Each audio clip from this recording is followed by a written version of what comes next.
Hello everyone, welcome again to our live. Alright, so exactly 11:30 tayo ay nagsabi sa ating Facebook My Day. Alright, kaya ngayon ay tayo ulit ay magbabasa ng Bible. Alright, sa mga nanonood dyan, kayo po ay mag-comment lamang, okay? Or kapag may mga question po kayo, okay, mag-question lang po kayo at willing po tayo na sagutin. Okay. And, alright. So, bago tayo magsimula, okay, pray muna tayo. Alright. At, kung may mga prayer request po kayo, okay, tayo po ay, sama ko po kayo sa aking prayer. Alright. So, let's pray.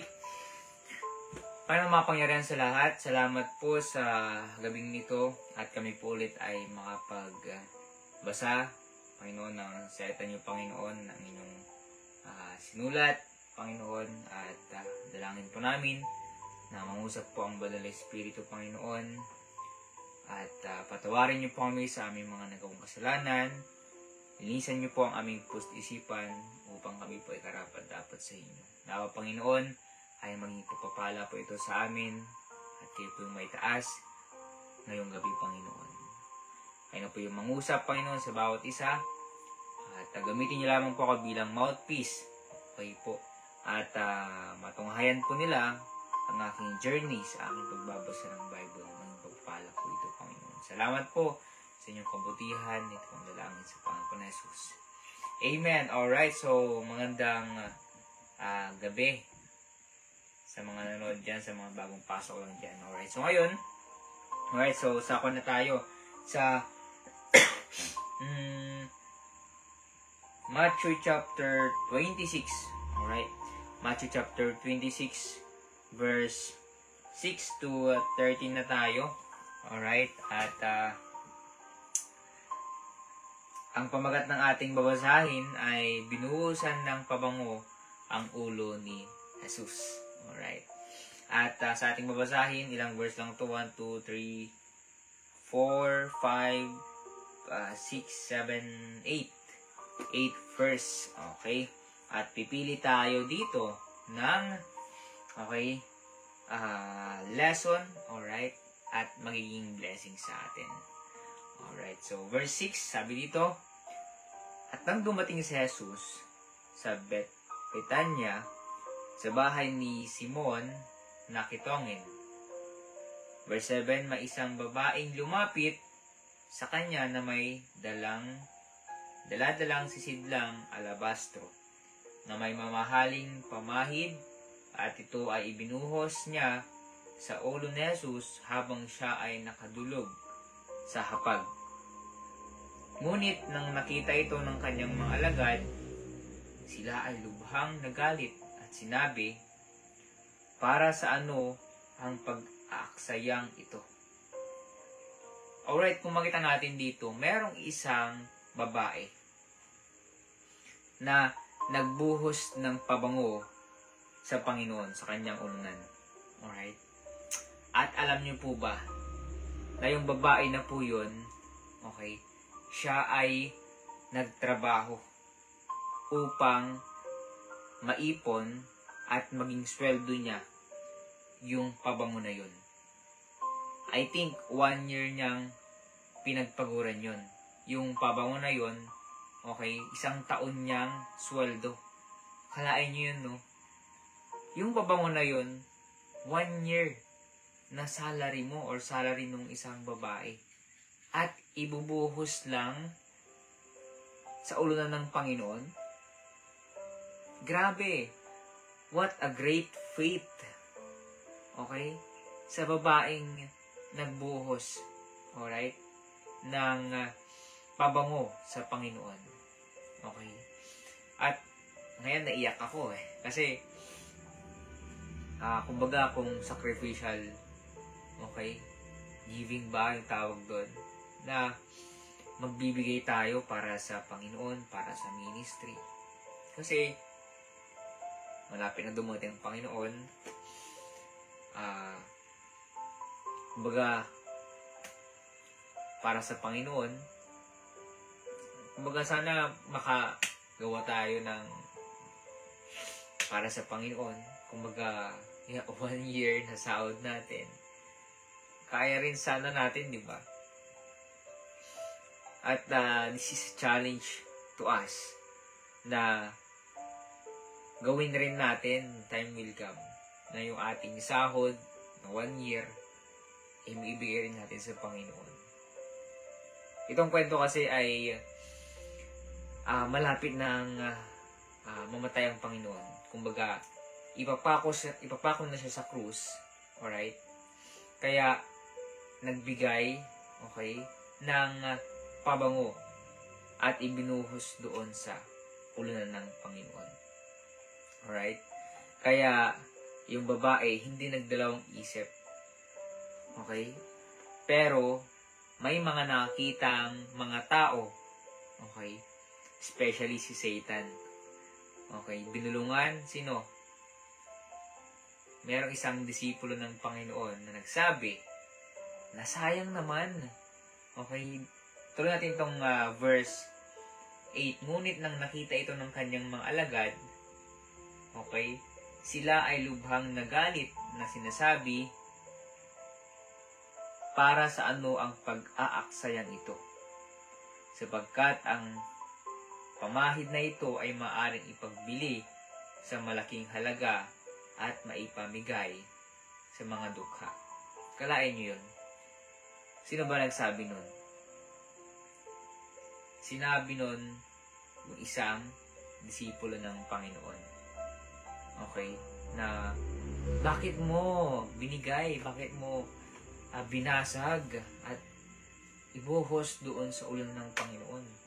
Pwede namang ibigay, okay, sa mga dukha, okay? Kumbaga yung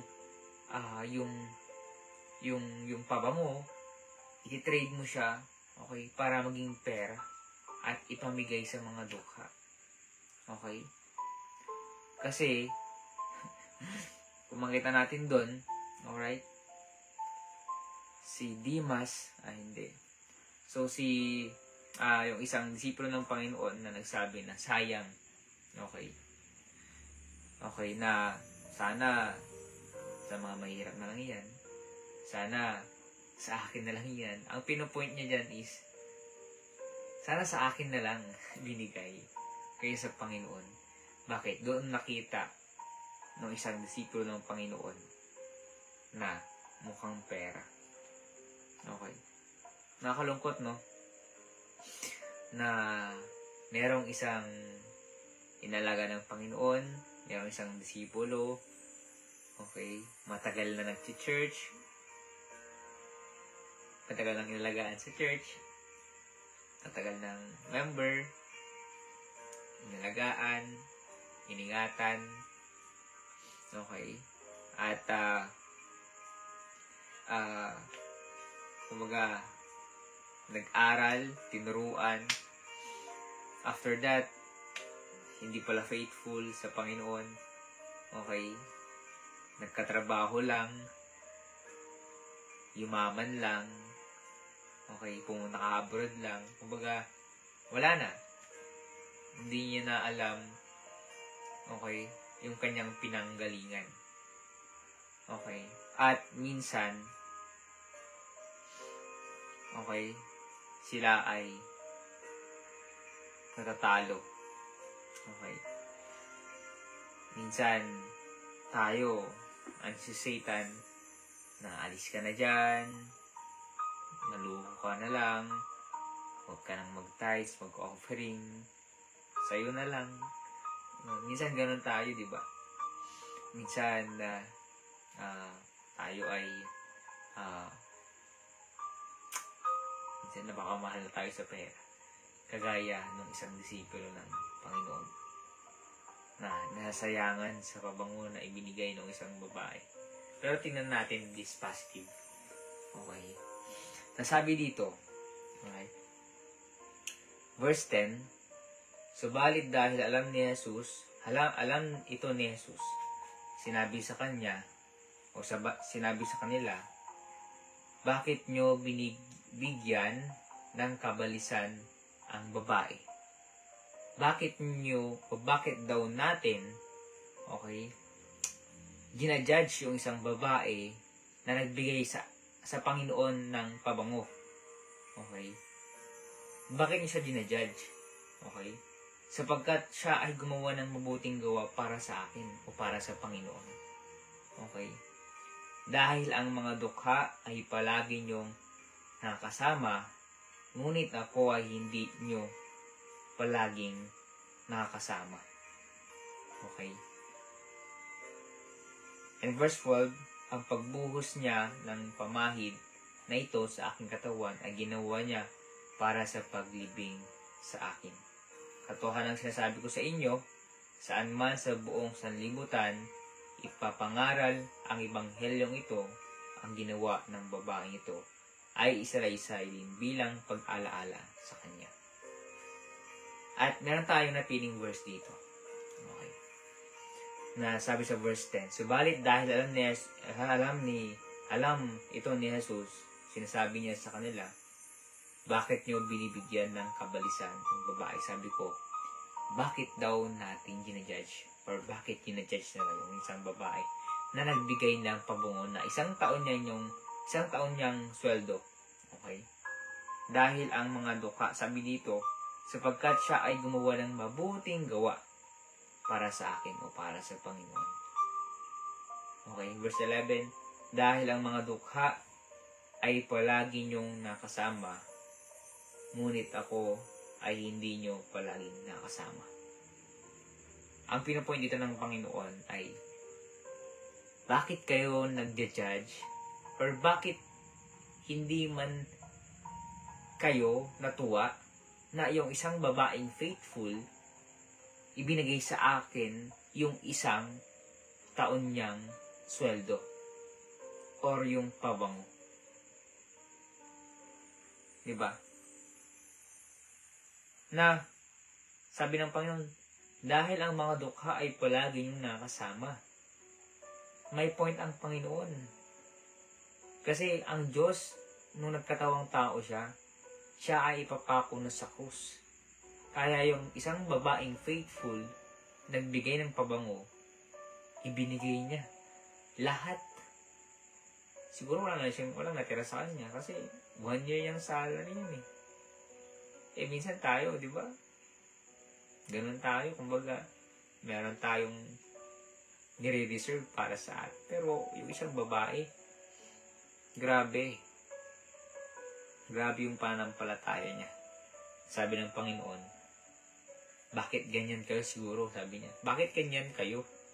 Ako, kukunin na ng Ama, mawawalan dito sa mundo, mapapako na ako sa krus. Bakit hindi nyo pa ako bigyan? Or bakit hindi nyo sulitin na i-appreciate nyo ako? Dahil ako yung inyong tagapagligtas. Okay? Yun yung sabi niya sa mga tao. Alright? At kanyang isang disipulo. Okay? Na nagmahal sa pera. Alright? At sabi sa verse 12, ang pagbuhos niya ng pamahid na ito sa aking katawan ay ginawa niya para sa paglibing sa akin. That time kasi ay ipapako na sa krus ang Panginoon. Okay? At siya ay siyempre ililibing. Pero after 3 days, ang Diyos ay nabuhay din. Ang Diyos ay makapangyarihan. Kaya niyang gawin. Sabi nga sa Luke 1:37, for with God, nothing shall be impossible. Walang posible sa Panginoon. Manampalataya lang tayo sa Panginoon. Basic lang, manampalataya at magkaroon tayo ng faith. Ikaw, ibibigay mo ba yung isang taong mong salary sa Panginoon? Okay? Kung sakaling andito pa ang Panginoon at siya ay mapako na sa krus, sa tingin mo, kaya mo ba? Siguro ako, hindi ko kaya. 1 year, pambira, di ko kaya yun. Pero, siguro, okay, kung talagang may pananampalataya sa Panginoon, kayang-kaya natin. Kagaya ng isang babae na nagbuhos ng pabango sa Panginoon. Sabi sa verse 13, katotohanan sinasabi ko sa inyo, Saan man sa buong sanlibutan, ipapangaral ang ebanghelyong ito. Ang ginawa ng babaeng ito ay isasalaysay din bilang pag-alala sa kanya. This is blessing to me and blessing to us. Why? Pwede kasing maging inspirasyon ito.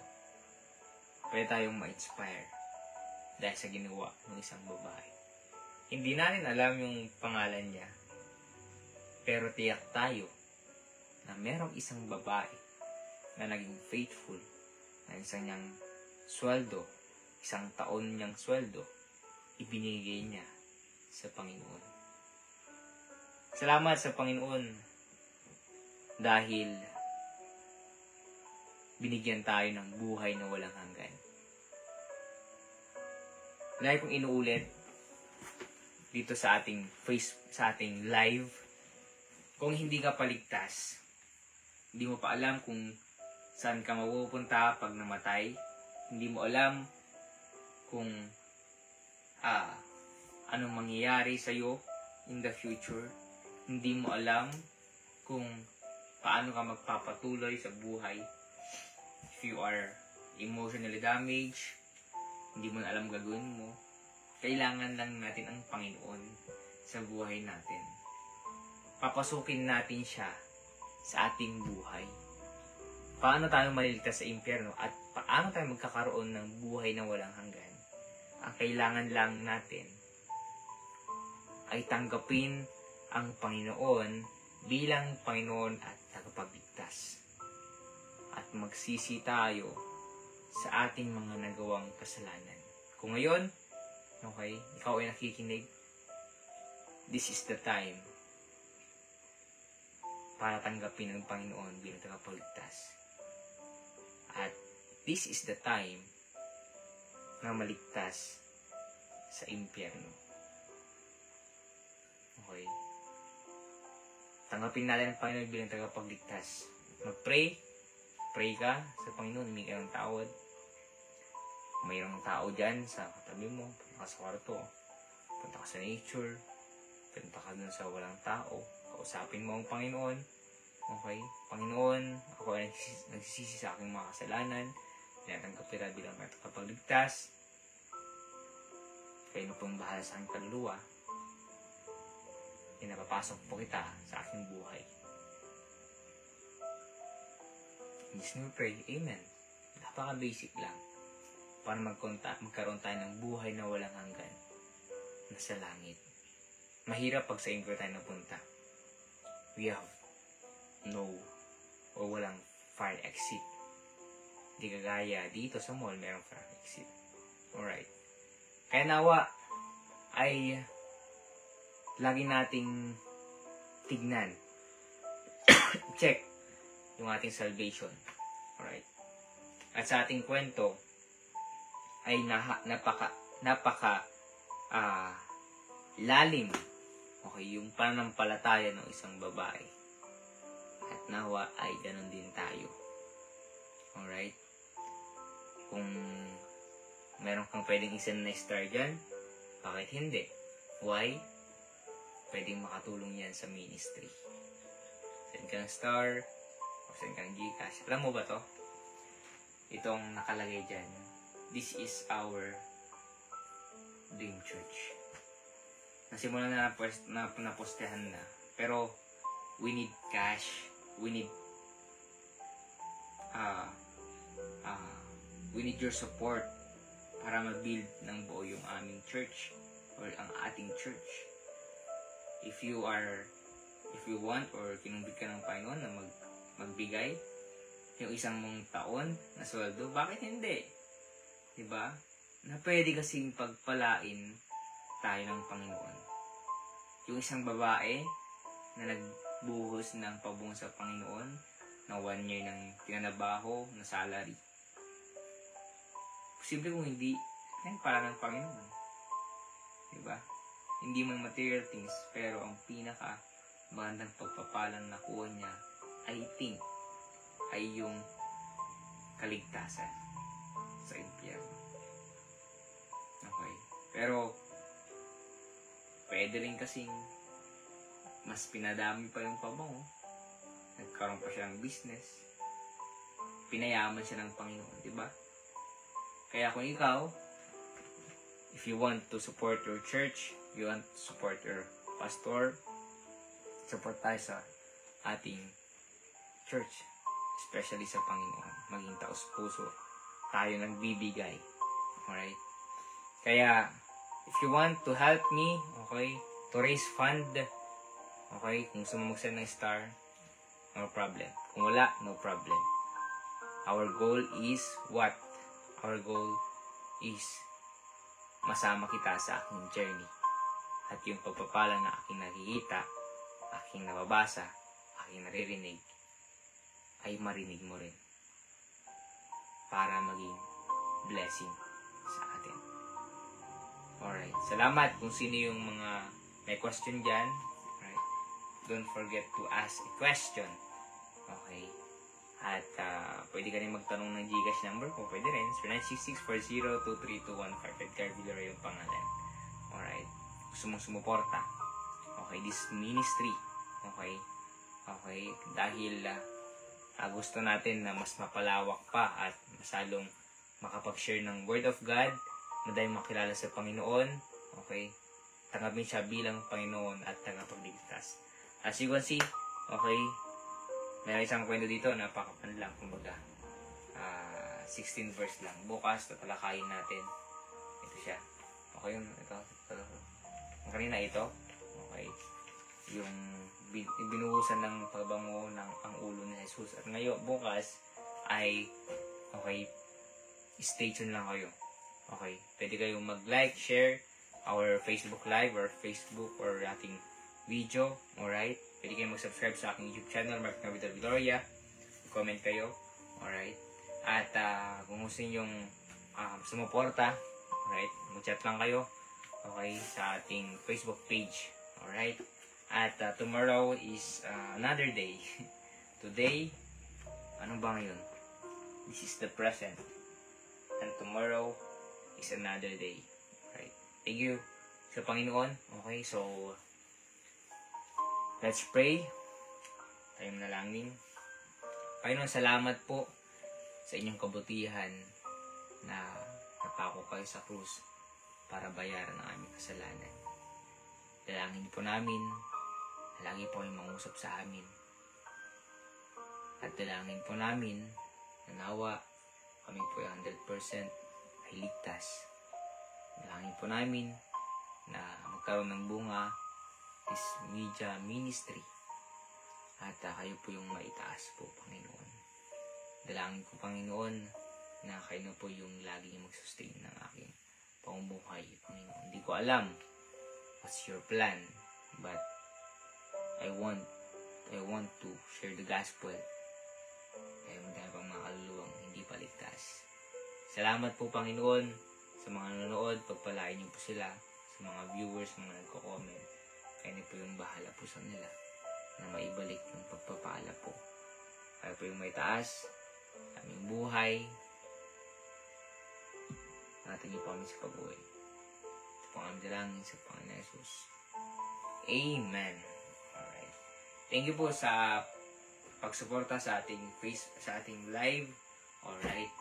And see you tomorrow. God bless.